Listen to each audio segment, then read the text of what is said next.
Dear learners and all of viewers, Assalamu alaikum. Hope you all are doing great. I am Kazi Javid Hussain. I have been working as an assistant teacher of Nayabadi Haji Shariatullah Vidyapith, Khalishpur, Khulna. Dear learners, this is my first class in 2021 on online platform.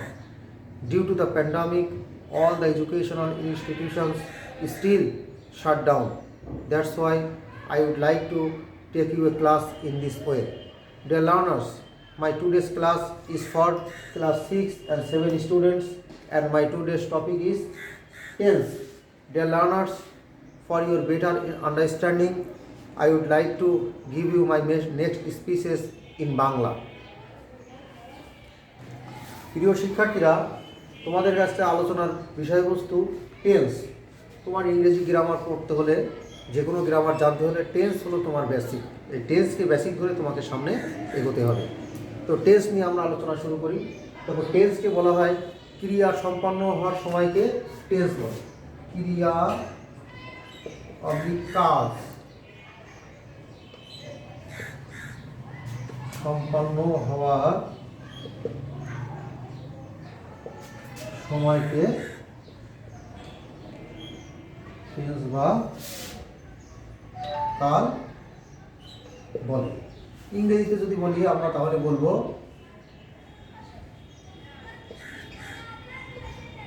the time of verb is called tense. The time of verb is called tense. আমরা সবসময় কাজ করে থাকি, প্রতিনিয়ত আমরা যাই করি সেটাই কোনো কাজ। আমরা যদি অলসভাবে বসে থাকি সেটাও একটা কাজ। এই জন্য বলা হয় ক্রিয়া সম্পন্ন হওয়ার সময়কে টেন্স বলে। এই টেন্স তিন প্রকার। অর্থাৎ যে কাজগুলি আমরা সম্পন্ন করি সেই কাজগুলি যদি বর্তমানের হয় তাহলে সেটাকে আমরা বলবো প্রেজেন্ট টেন্স। দেখো টেন্স তিন প্রকার। Number 1 present tense,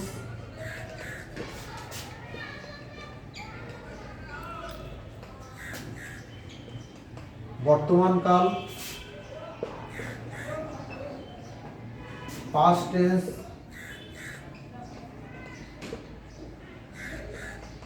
অতীতকাল,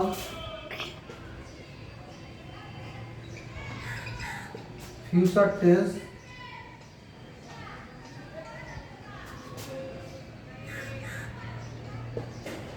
ভবিষ্যৎকাল। টেন্স হলো তিন প্রকার। অর্থাৎ আমরা যে কাজ করি সেটা যদি বর্তমানে করি তাহলে সেটা প্রেজেন্ট টেন্স, আমরা যে কাজ করি সেটা যখন অতীত হয়ে যায় তখন সেটাকে আমরা বলবো পাস্ট টেন্স, আর ভবিষ্যতে আমরা যেটা করবো সেটাকে ইংরেজিতে আমরা বলবো ফিউচার টেন্স। আমরা ইংরেজিতে যত গ্রামার করবো তার ভিতরে টেন্স থাকবে। টেন্স ব্যতীত কোনো গ্রামারই করা সম্ভব নয়। প্রিয় শিক্ষার্থীরা, দেখো টেন্স তিন প্রকার, প্রেজেন্ট টেন্স, পাস্ট টেন্স এবং ফিউচার টেন্স। এই প্রত্যেক প্রকার টেন্স আবার 4 প্রকার। যেমন এখানে আমি লিখেছি প্রেজেন্ট টেন্স 4 প্রকার। এই প্রেজেন্ট টেন্স 4 প্রকারের প্রথম প্রকারকে বলা হয় প্রেজেন্ট সিম্পল অথবা present indefinite tense. Present simple অথবা প্রেজেন্ট ইনডিফিনিট টেন্স, এটি হচ্ছে প্রেজেন্ট টেন্সের 4 প্রকারের প্রথম প্রকার। প্রেজেন্ট সিম্পল অথবা ইনডিফিনিট টেন্স কাকে বলে? দেখো, বর্তমানে কোনো কাজ হয়, চিরন্তন সত্য ও অভ্যাসগত সত্য বোঝালে ভার্বের প্রেজেন্ট সিম্পল টেন্স হয়। ভার্বের বলতে ভার্বই তো কাজ করবে। ভার্ব মানেই হচ্ছে কাজ, ভার্ব মানে টেন্স, টেন্স মানে হলো ভার্ব। তাহলে বর্তমানে কোনো কাজ হয়, চিরন্তন সত্য এবং অভ্যাসগত সত্য বোঝালে ভার্বের প্রেজেন্ট সিম্পল টেন্স হয়। আমরা এখন এর স্ট্রাকচারটি দেখব যে প্রেজেন্ট সিম্পল টেন্স কীভাবে ইংরেজিতে প্রেজেন্ট সিম্পল টেন্স গঠন করতে হয়। দেখো স্ট্রাকচার, সাবজেক্ট প্লাস মূল verb plus extension. Subject plus মূল ভার্ব প্লাস এক্সটেনশন। আমরা যদি এক্সাম্পল লিখি, I read in class 7। I read in class 7। দেখো এটি একটি প্রেজেন্ট সিম্পল টেন্সের এক্সাম্পল। কেন? সাবজেক্ট হিসাবে এখানে আমাদের আছে আই, রিড, রিড একটি ভার্বের বেস ফর্ম, মূল ভার্বের present form read in class 7, এটা হলো এক্সটেনশন। এখন আমাদের এখানে স্ট্রাকচার, প্রেজেন্ট সিম্পল টেন্সের স্ট্রাকচারের শর্ত পূরণ করেছে এই সেন্টেন্সটি, তাই এটিকে আমরা বলবো প্রেজেন্ট সিম্পল টেন্স। আই, আবার বলছি আমি, আই সাবজেক্ট রিড মূল ভার্ব ইন ক্লাস 6, এটি হলো এক্সটেনশন। তো যখন তোমরা দেখবে কোনো জায়গায় ভার্বের মূল ভার্ব আছে, সাবজেক্টের পরে ভার্বের বেস ফর্ম আছে, তখন সেটাকে তোমরা বুঝবে এটি একটি প্রেজেন্ট সিম্পল টেন্সের উদাহরণ। আরেকটি উদাহরণ আমরা লিখি যে he plays football, he plays football. এখানে সাবজেক্ট হি, প্লে ভার্ব তার সাথে S, football, he plays football, এটি একটি প্রেজেন্ট সিম্পল টেন্সের উদাহরণ। এখন তোমাদের মনে হতে পারে এখানে প্লের সাথে কেন এস যুক্ত হলো, এখানে আয়ের সাথে তো যখন রিড ছিল তখন তো কোনো এস যুক্ত হয়নি, তাহলে হি এর সাথে কেন এস যুক্ত হলো। এখানে তোমাদেরকে একটু মনে রাখতে হবে যে সাবজেক্ট যদি থার্ড পারসন সিঙ্গুলার নাম্বার হয় তাহলে মূল ভার্বের সাথে এস বা ইএস বসে, এটি প্রেজেন্ট সিম্পল টেন্সে, এটি প্রেজেন্ট সিম্পল টেন্সে। আমি তোমাদেরকে একটি নোট দিয়ে দিচ্ছি, এই নোটটা তোমরা খেয়াল করবে যে এইগুলি থাকলে ভার্বের সাথে এস বা ইএস হয়, তোমরা একটা নোট লিখে রাখবে তোমাদের নোট খাতায়, এখানে এরকম থার্ড ব্র্যাকেট দিয়ে যে হি, শি, দিস, দ্যাট, ইট,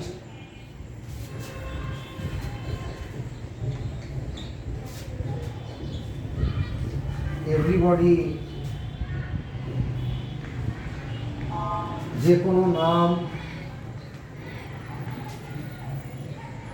ইত্যাদি লিখবো, এরকম আরো কিছু আছে। এগুলি থাকলে তুমি মনে করবে যে আমার সাবজেক্টটি থার্ড পারসন সিঙ্গুলার নাম্বার, সেক্ষেত্রে প্রেজেন্ট সিম্পল টেন্স হলে অবশ্যই ভার্বের সাথে এস বা ইএস হবে। আশা করি তোমরা প্রেজেন্ট সিম্পল টেন্সটি কাকে বলে এবং কীভাবে এটি গঠন করতে হয় এটি তোমরা বুঝতে পেরেছো। প্রিয় শিক্ষার্থীরা, তোমরা দেখো প্রেজেন্ট টেন্সের দ্বিতীয়টি হচ্ছে প্রেজেন্ট কন্টিনিউয়াস টেন্স। কন্টিনিউ মানে হচ্ছে চলমান, কন্টিনিউ মানে চলমান, কন্টিনিউ একটা ভাব, কন্টিনিউ থেকে কন্টিনিউয়াস। তো প্রেজেন্ট কন্টিনিউয়াস টেন্স কাকে বলে?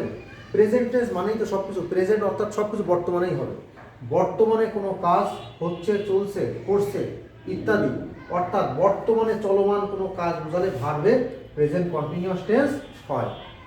আমি এখন বই পড়ছি, এটা প্রেজেন্ট কন্টিনিউয়াস টেন্স। আমি বই পড়ি, এটা আমার অভ্যাস, কিন্তু আমি এখন বই পড়ছি, এটা বর্তমানে চলছে। এই ধরনের যখন সেন্টেন্স হয় তখন সেটাকে প্রেজেন্ট কন্টিনিউয়াস টেন্স বলা হয়, যেহেতু এটা বর্তমানে চলছে। তো সেই জন্য আমরা এখানে লিখেছি বর্তমানে কোনো কাজ হচ্ছে, চলছে, করছে ইত্যাদি, অর্থাৎ বর্তমানে চলমান কাজ বোঝালে ভার্বের প্রেজেন্ট কন্টিনিউয়াস টেন্স হয়। এটার স্ট্রাকচার কি? টেন্স পরিবর্তন হবে ভার্বের অবস্থানের মাধ্যমে। এখানে স্ট্রাকচার কি? সাবজেক্ট প্লাস এম, ইজ অথবা আর, এটা সাবজেক্টের পার্সন অনুযায়ী হবে, প্লাস মূল verb plus ING plus extension. দেখো এখন আমি এখানে তোমাদেরকে একটা এক্সাম্পল লিখব। যেমন তুমি যদি এখানে দেখো যে he is reading,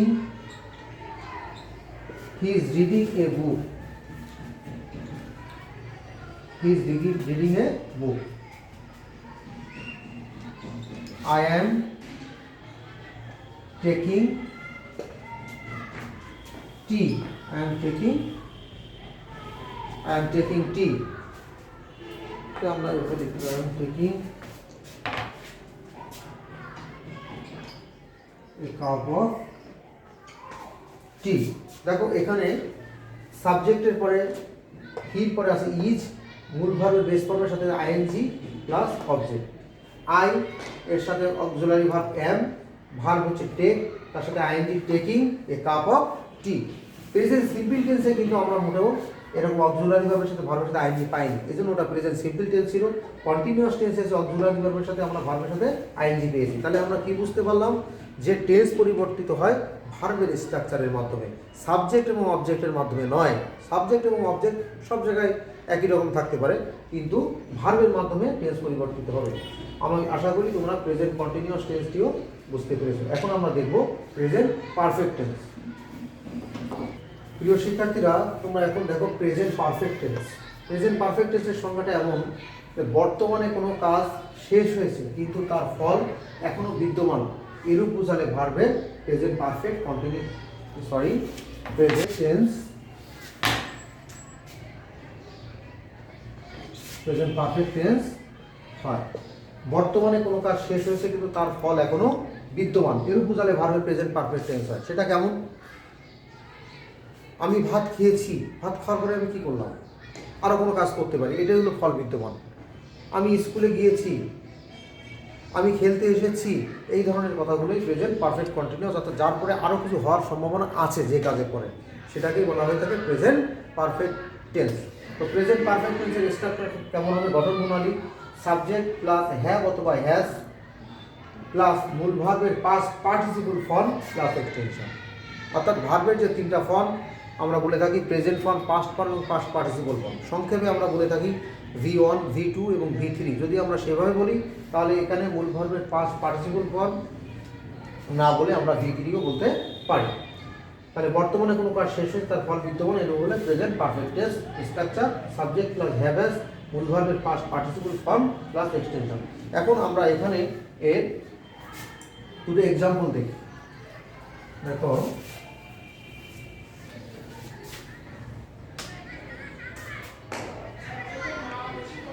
I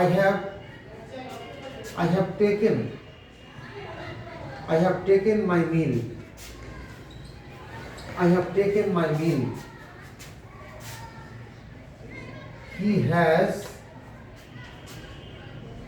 finished the work. He has finished the work. দেখো দুটো সেন্টেন্স আমি এখানে লিখেছি। I have taken my meal. I subject, have auxiliary verb, taken অর্থাৎ যেটা ভার্বের পাস্ট পার্টিসিপল ফর্ম অথবা V3, তারপরে অবজেক্ট মাই মিল। আমি আমার খাবার খেয়েছি, আমি আমার খাবার খেয়েছি। এটা দেখো প্রেজেন্ট সিম্পল টেন্স আমরা বলবো না, কারণ সাবজেক্টের পরে শুধু মূল ভার্ব নেই। এটা প্রেজেন্ট কন্টিনিউয়াস টেন্স আমরা বলবো না, কারণ স্ট্রাকচারের সাথে মিলে না। অক্সিলারি ভার্বের সাথে ভার্বের আইডি সেটা নেই। এটা কিসের সাথে মিলে? আমাদের প্রেজেন্ট পারফেক্ট টেন্সের স্ট্রাকচার আমরা বলেছি হ্যাভ অথবা হ্যাজের সাথে V3। দেখো এখানে হ্যাভ আছে, V3 আছে, অবজেক্ট আছে। এটা হলো প্রেজেন্ট পারফেক্ট টেন্স। দ্বিতীয় আরেকটা উদাহরণ দেখো, he has finished the work. সে কাজটি কি সম্পন্ন করেছে, সে কাজটি সম্পন্ন করেছে। হ্যাজের পরে এখানে V3 আছে, তার মানে এটা প্রেজেন্ট পারফেক্ট টেন্স। এখন কোশ্চেন হলো স্যার কোথায় হ্যাভ হবে আর কোথায় হ্যাজ হবে, এটা আমরা কীভাবে বুঝবো? সাবজেক্ট যদি থার্ড পারসন সিঙ্গুলার নাম্বার হয়, যেটা আমি লিখেছিলাম প্রেজেন্ট সিম্পল টেন্সের নোটে, তো ওইভাবে যদি নোটের যে সাবজেক্ট থার্ড পারসন সিঙ্গুলার ছিল, সাবজেক্ট যদি থার্ড পারসন সিঙ্গুলার হয় প্রেজেন্ট পারফেক্ট টেন্সের ক্ষেত্রে, তাহলে সেক্ষেত্রে তোমার হ্যাজ হবে। যেমন হি থার্ড পারসন সিঙ্গুলার, তাই সে হ্যাজ। আর বাকি সব জায়গায় rest of the places you can put have, সেখানে তুমি কি বসাবা? হ্যাভ বসাও। আশা করি তোমরা প্রেজেন্ট পারফেক্ট টেন্সই বুঝতে পেরেছো। এখন আমরা আরেকটি দেখবো, আজকে যেটি দেখে আমরা শেষ করবো, সেটা হলো প্রেজেন্ট পারফেক্ট কন্টিনিউয়াস টেন্স। প্রিয় শিক্ষার্থীরা দেখো, প্রেজেন্ট পারফেক্ট কন্টিনিউয়াস টেন্স এটা সংজ্ঞা, কোনো কাজ পূর্বে শুরু হয়ে এখনও চলছে, এরূপ বোঝালে ভার্বে প্রেজেন্ট পারফেক্ট কন্টিনিউয়াস টেন্স হয়। তোমাদেরকে আমি ইতিপূর্বে বলেছি কন্টিনিউয়াস মানেই হচ্ছে চলমান। তো প্রেজেন্ট কন্টিনিউয়াস ছিল বর্তমানে কন্টিনিউয়াস। প্রেজেন্ট পারফেক্ট কন্টিনিউয়াস সেটা কেমন? এটি এই কাজটাকে দুইভাবে ভাগ করে ফেলতে হবে। বর্তমানে চলমান কাজটাকে যদি আমরা সময় দিয়ে বোঝাতে চাই, তাহলে এটাকে প্রেজেন্ট পারফেক্ট কন্টিনিউয়াস টেন্স বানানো সম্ভব। যেমন এই জন্য সংজ্ঞাটা লেখা হয়েছে কোনো কাজ পূর্বে শুরু হয়ে। যেমন আমি যদি বলি আমি বইটি পড়ছি, এটা প্রেজেন্ট কন্টিনিউয়াস টেন্স। কিন্তু আমি যদি বলি আমি 1 ঘন্টা যাবত বইটি পড়ছি, এই যে সময় জ্ঞাপক যে অ্যাডভার্ব, এটা থাকলে হয় প্রেজেন্ট পারফেক্ট কন্টিনিউয়াস টেন্স। এই জন্য সংজ্ঞাটিকে বলা হয়েছে কোনো কাজ পূর্বে শুরু হয়ে এখনও চলছে, এর বোঝালে ভার্বের প্রেজেন্ট পারফেক্ট কন্টিনিউয়াস টেন্স হয়। এর স্ট্রাকচারটি দেখো, একটু বড় স্ট্রাকচারটি। সাবজেক্ট প্লাস হ্যাভ বিন অথবা হ্যাজ বিন প্লাস মূল ভার্ব প্লাস আইএনজি, কারণ কন্টিনিউয়াস টেন্সের সাথে মূল ভার্বের সাথে আইএনজি, মূল ভার্বের সাথে আইএনজি যুক্ত করতে হয়। আইএনজি প্লাস অবজেক্ট যদি থাকে প্লাস সিন্স অথবা ফর প্লাস সময় জ্ঞাপক অ্যাডভার্ব। সিন্স অথবা ফর বসে, তারপর সময় জ্ঞাপক অ্যাডভার্ব বসে। এখন আমি তোমাদেরকে দুটি উদাহরণ এক্সাম্পল লিখছি, এক্সাম্পল দুটি লিখলে তোমরা বুঝতে পারবে কোথায় সিন্স হবে এবং কোথায় বা ফর হবে। প্রিয় শিক্ষার্থীরা দেখো এখানে দুটি এক্সাম্পল লেখা হয়েছে প্রেজেন্ট পারফেক্ট কন্টিনিউয়াস টেন্সে। I have been reading the book for 2 hours. আমি কাজটি করছি কিন্তু 2 ঘন্টা যাবত করছি, এই জন্য এটা প্রেজেন্ট পারফেক্ট কন্টিনিউয়াস টেন্স হচ্ছে, কারণ এই কাজটি পূর্বে শুরু হয়েছে, এভাবে বলা হয়েছে। I have been reading object the book for 2 hours. সংখ্যাবাচক সময়ের ক্ষেত্রে আমরা ফর বসাবো, ফর 2 আওয়ার্স, এই 2 আওয়ার্স। পরের একটি এক্সাম্পল দেখো আরো ক্লিয়ার হবে। It has been raining, it has been raining, it has been raining since, it has been raining since the,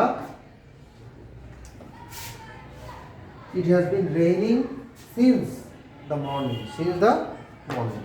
দেখো সকাল থেকে কি হচ্ছে, সকাল থেকে বৃষ্টি হচ্ছে, সকাল থেকে বৃষ্টি হচ্ছে। তো এখানে একটি নোট দেওয়া হয়েছে যে কোথায় তুমি সিন্স বসাবে আর কোথায় তুমি ফর বসাবে। দেখো সংখ্যা জ্ঞাপক সময় থাকলে ফর, যেমন আমরা প্রথম এক্সাম্পলটি লিখেছিলাম 2 ঘন্টা যাবত বই পড়া হচ্ছে, সেই ক্ষেত্রে আমরা লিখেছি ফর, আর পরেরটি আমাদের কালবাচক সময়, অর্থাৎ সকাল থেকে বৃষ্টি হচ্ছে, তাহলে সিন্স দ্য মর্নিং, সকাল থেকে বৃষ্টি হচ্ছে। এখানে কালবাচক সময়ের কারণে আমরা এখানে লিখেছি সিন্স। আশা করি তোমরা এই টেন্সগুলি, প্রেজেন্ট টেন্সের যে 4 প্রকার, এগুলি সবাই তোমরা ভালোভাবে বুঝতে পেরেছো। I hope you will practise it more and more, এবং এবং পরবর্তী ক্লাসে আমি তোমাদেরকে এর টেন্সের যে পরবর্তী যে সিগমেন্ট আছে, আই মিন পাস্ট টেন্স এবং ফিউচার টেন্স, সেগুলি তোমাদেরকে করাবো। ততক্ষণ পর্যন্ত তোমরা ভালো থাকো, সুস্থ থাকো। টিল দেন, আল্লাহ হাফেজ।